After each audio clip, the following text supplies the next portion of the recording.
മക്കളെ ഇന്ന് നമ്മളിങ്ങനെ ചിക്കൻ ചുക്ക ഉണ്ടാക്കാതെ നോക്കാം. അപ്പോൾ അടിപൊളിയായൊരു ചിക്കൻ ചുക്കയാണ് നമ്മളിന്ന് ട്രൈ ചെയ്ത് നോക്കുന്നത്. അതിനാവശ്യമായത് കുറച്ച് കപ്പ വേണം. കപ്പ നമ്മൾ നന്നായിട്ട് തൊലി കളഞ്ഞ് ഉഷാറാക്കിയിട്ട് നമ്മൾ എന്ത് ചെയ്യുക, ചെറു കഷ്ണങ്ങളാക്കിയിട്ട് കുക്കറിലേക്ക് അങ്ങ് ഇടുകയാണ്.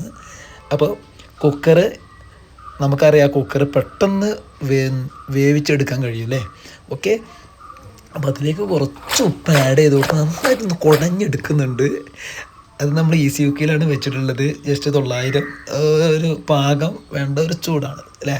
അപ്പോൾ അടുത്ത ചിക്കൻ നമ്മൾ നന്നായിട്ടൊന്ന് ഫ്രൈ ചെയ്ത് എടുത്തിട്ടുണ്ട്. ഫ്രൈ ചെയ്യുകയെന്ന് പറഞ്ഞാൽ ഒന്ന് വേവിച്ചെടുത്തിട്ടുണ്ട്, ഫ്രൈ ചെയ്തിട്ടില്ല കേട്ടോ. ഫ്രൈ ചെയ്യാൻ പോകുന്നുള്ളൂ. അത് വേവിച്ചെടുത്തിട്ടുണ്ട്. അതിൽ നമ്മൾ കുക്കർ വിസിലടിച്ചിട്ടുണ്ട്. അപ്പോൾ ഏകദേശം കപ്പ പാകമായി എന്നാണ് പറയുന്നത്. നമ്മളിതാ ചിക്കന് എല്ല് കളഞ്ഞിട്ട് ചിക്കൻ നന്നായിട്ട് വേർതിരിച്ച് ചെറിയ പീസുകളാക്കി അരിഞ്ഞ് വെച്ചിട്ടുണ്ട്. അപ്പോൾ അത് ഞാൻ അടുത്തതായിട്ട് നമ്മൾ ചെയ്യാൻ പോകുന്നത് കോൺഫ്ലവർ പാത്രത്തിലേക്ക് ആഡ് ചെയ്ത്, എന്തിനാണെന്ന് വെച്ചാൽ നമ്മൾ ചിക്കനും കോൺഫ്ലവറും കൂടെ നന്നായിട്ടൊന്ന് മിക്സ് ചെയ്തെടുക്കും. മിക്സ് ചെയ്തെടുക്കുന്നത് മറ്റൊന്നല്ല കേട്ടോ, നമുക്ക് ഫ്രൈ ചെയ്തിട്ട് മുരുമുര എന്ന് കിട്ടാൻ വേണ്ടിയിട്ടാണ് നമ്മൾ ചെയ്യാൻ പോകുന്നത്. അടുത്ത് ഗരം മസാല കുറച്ച് ആഡ് ചെയ്യുന്നുണ്ട്, നമുക്ക് നല്ല ടേസ്റ്റൊക്കെ കിട്ടാൻ വേണ്ടിയിട്ടാണത്. നല്ല സ്മെല്ലും ടേസ്റ്റൊക്കെ ആയിരിക്കും. നന്നായിട്ടൊന്ന് മിക്സ് ചെയ്ത് അതിലേക്കൊന്ന് കുറച്ച് ഉപ്പ് ആഡ് ചെയ്ത് കൊടുക്കേണ്ട. ആവശ്യമുണ്ടെങ്കിൽ മാത്രം ഉപ്പ് ആഡ് ചെയ്താൽ മതി. വെറുതെ ഉപ്പ് കൂടുതലാക്കേണ്ട ആവശ്യമൊന്നുമില്ല കേട്ടോ. അടുത്തത് നമ്മൾ കുറച്ച് മുളക് പൊടി ഒന്ന് കളറിനും പ്ലസ് നമുക്ക് കുറച്ച് എരിവിനും കൂടി വേണ്ടിയിട്ടാണ് നമ്മൾ മുളക് പൊടി ആഡ് ചെയ്യുന്നത്. അത് നന്നായിട്ടൊന്ന് മിക്സ് ചെയ്ത് അടുത്തത് നമ്മൾ ചെയ്യാൻ പോകുന്നത് എന്താ നിങ്ങൾക്ക് എല്ലാവർക്കും അറിയാം.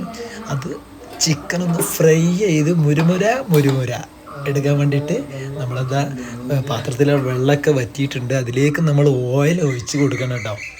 ഓയിലോ വെളിച്ചെണ്ണയൊക്കെ നിങ്ങൾക്ക് യൂസ് ചെയ്യാം. ഞാനിവിടെ എടുത്തിട്ടുള്ളത് ഓയിലാണ്. അത് നമ്മൾ ഫ്രൈ ചെയ്തത് അതേ രൂപത്തിൽ മുരുമുര എന്ന് കിട്ടുമ്പോൾ നമ്മൾ വേറൊരു പാത്രത്തിലേക്ക് മാറ്റുകയാണ്.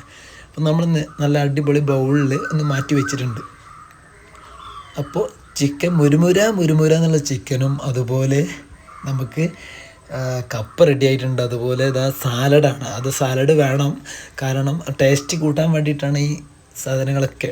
അപ്പോൾ ഇത് എങ്ങനെ നമുക്ക് പാത്രത്തിലേക്ക് കഴിക്കാൻ വേണ്ടിയിട്ട് സെറ്റാക്കാൻ നോക്കാം. ആദ്യമായിട്ട് നമ്മൾ എന്ത് ചെയ്യേണ്ടത്, കപ്പ പാത്രത്തിലേക്ക് നല്ല അടിപൊളി സെറ്റാക്കാൻ പോവാണ്. അപ്പോൾ ഏകദേശം നമ്മൾ റെഡിയാക്കിയിട്ടുണ്ട്. അതിൻ്റെ മുകളിലേക്ക് നമ്മൾ മുരുമുര എന്ന് പറഞ്ഞ ചിക്കൻ അങ്ങ് ഒന്ന് വെതറി കൊടുക്കുകയാണ്. വെതറി കൊടുക്കാൻ മുകളിൽ കുറച്ചിട്ടാൽ മതി കേട്ടോ, കൂടുതലാവരുതൊന്നും. അടുത്തത് നമ്മൾ സാലഡ് ഒന്ന് ഇട്ട് കൊടുത്തിട്ടുണ്ട്. ഇനി നമ്മൾ കഴിക്കേണ്ട വിധം കൂടി പറഞ്ഞുതരാം. ഒന്ന് മിക്സ് ചെയ്ത് 3 സാധനം കൂടി നന്നായിട്ടൊന്ന് മിക്സ് ചെയ്ത് ഒരു സ്പൂണ് വായയിലേക്ക് അങ്ങ് വെച്ചെൻ്റെ മക്കളെ ഒരു രക്ഷയില്ല. അപ്പോൾ എല്ലാവരും ട്രൈ ചെയ്ത് നോക്കുക. അപ്പോൾ മറക്കണ്ട, വീഡിയോ ഇഷ്ടപ്പെട്ടാൽ ലൈക്ക് ചെയ്യുക, ഷെയർ ചെയ്യുക, സബ്സ്ക്രൈബ് ചെയ്യുക. ഓക്കെ, അടുത്ത വീഡിയോയിൽ കാണാം. അപ്പം എന്താണ് ചിക്കൻ ചുക്ക.